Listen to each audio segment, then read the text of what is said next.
نحمده ونصلي ونسلم على رسوله الكريم اما بعد فاعوذ بالله من الشيطان الرجيم بسم الله الرحمن الرحيم كي لا يكون دولة بين الاغنياء منكم پارہ 28 سورہ حشر رکوع 1 آیت نمبر 7 اور آیت نمبر 7 کا ایک جملہ۔ بنیادی طور پر تو یہ اسلام کا جو آفاقی عادلانہ نظام معیشت ہے اس کے حوالے سے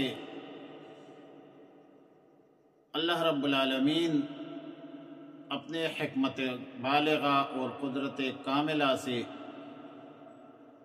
عالم انسانیت کے مابین مساوات اور عدل کا ذکر ہے۔ تفسیر قرطبی لکھتے ہیں کہ دولتاً بضم الدال اس مال کو کہا جاتا ہے جس کا آپس میں لین دین کیا جائے۔ آیات کا معنی یہ ہے کہ مال فی کے مستحقین اس لیے متعین کر دی تاکہ یہ مال تمہارے مالداروں میں گردش کرنے والی دولت نہ بن جائے، اور اس میں اشارہ ہے جاہلیت کے ایک رسم مٹانے کے طرف کہ زمانے جاہلیت میں تمام اموال پر رئیسوں کا خود قابض ہونا اور خود اس کا مالک بن جانا، غریبوں مسکینوں کو کچھ بھی نہ دینا، کوئی حصہ نہ دینا، اس کو اقتناص کہا جاتا ہے، جمع دولت،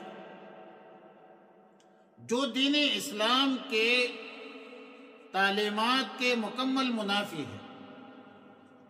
ظاہر ہے کہ اللہ رب العالمین رب العالمین ہے، پورے عالم کا پروردگار ہے۔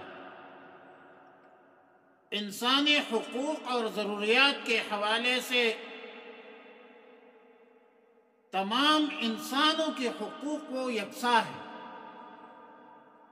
اس میں مومن اور کافر کا کوئی فرق نہیں ہے۔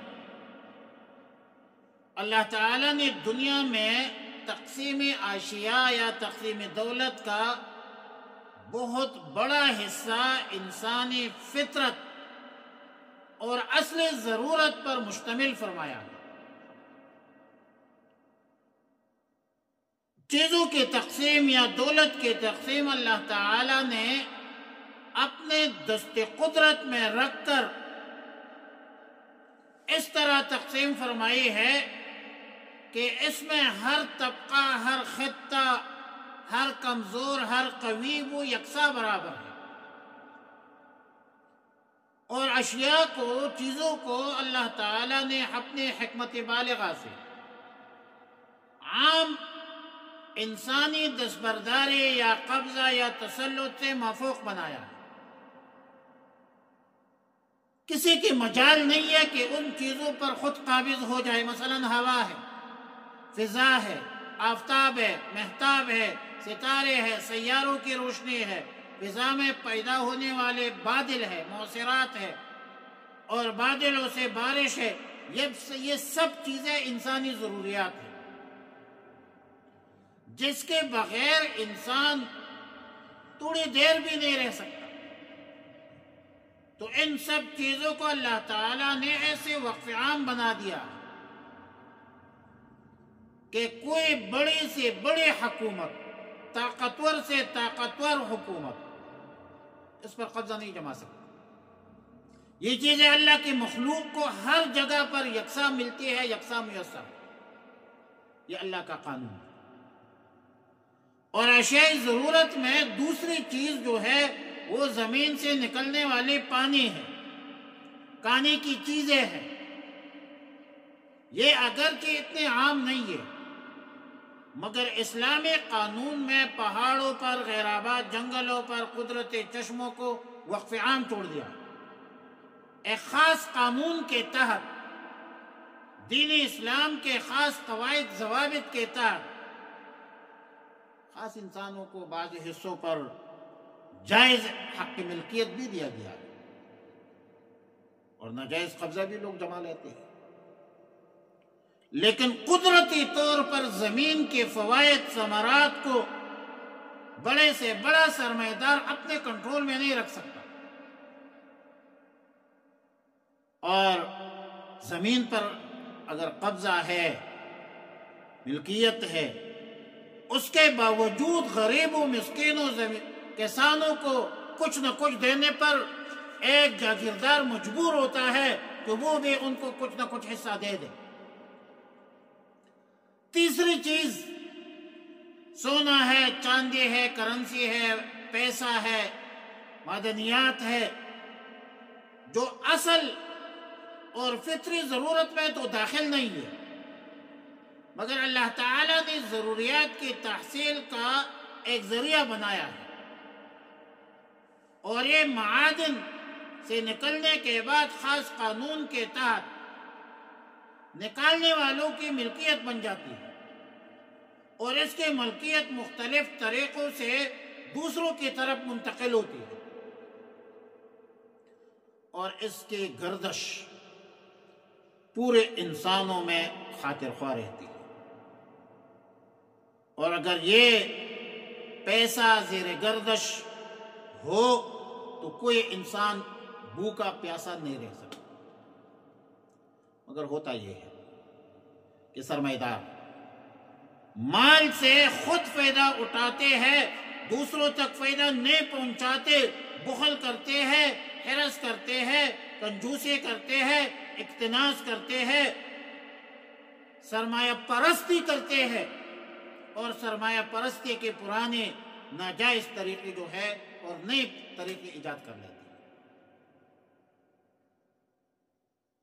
جن کے ذریعہ اس پیسہ کی گردش صرف سرمایہ داروں تک اور بڑے لوگوں کے ہاتھوں تک محدود رہ جاتی ہے۔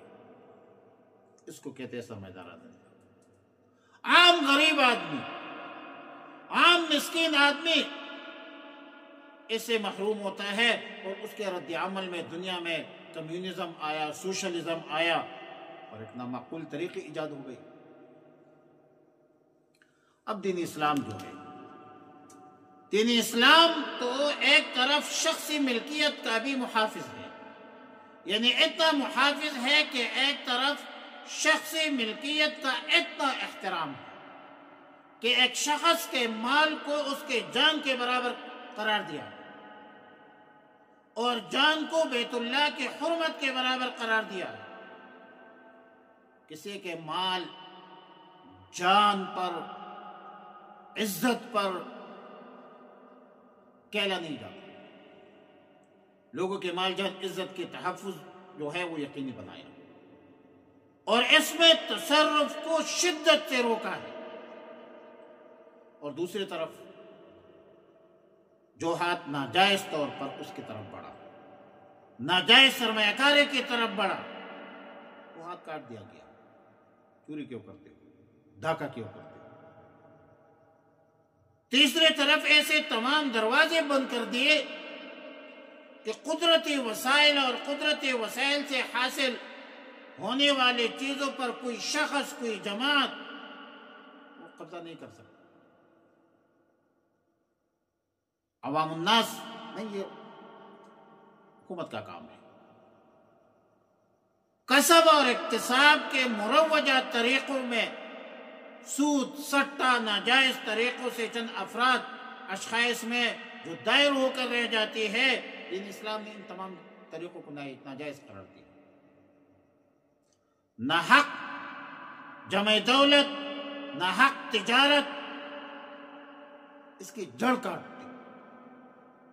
اکانومی کو سٹیبل، مستحکم اور مضبوط بنانے کے لیے دنیا نے اسلام کے اس طریقوں کو، اس تعلیمات پر چلنا ہوگا۔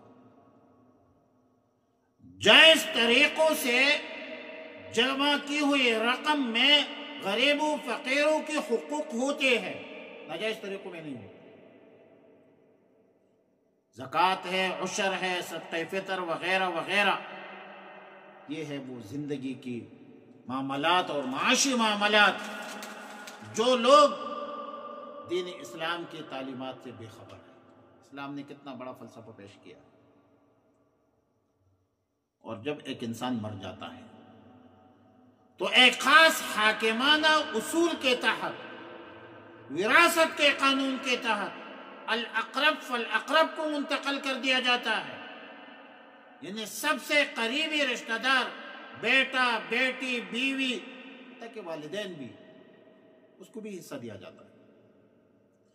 یہ طریقہ تو کسب، اکتساب کے عام مروجہ طریقوں سے اقتناز دولت سے بچانے کا اختیار کیا. دوسرا طریقہ دولت حاصل کرنے کا جو طریقہ ہے وہ جنگ ہے، جہاد ہے، غنیمت ہے، مال فیہ ہے، اور اس سے حاصل ہونے والے اموال کو تقسیم شرعی طریقے سے جاری فرما دے. اور اسلام کا جو عادلانہ نظام ہے، منصفانہ نظام ہے، پورے عالم انسانیت کے لیے رشد و ہدایت کا ذریعہ بنایا اور امن اور سلامتی کی ضمانت دی. عالمی انسانیت کی فلاح، صلاح، کامیابی، کامرانی کی اصل راستہ جو ہے وہ دین اسلام کی تعلیمات پر عمل ہے. اللہ کے بغیر غیر کے قوانین پر مت چلو. اللہ کے بغیر سارے غیر ہیں. اللہ ہمارا خالق ہے، ہمارے استعمال کا طریقہ خالق کو معلوم ہے، مخلوق کو معلوم نہیں ہے.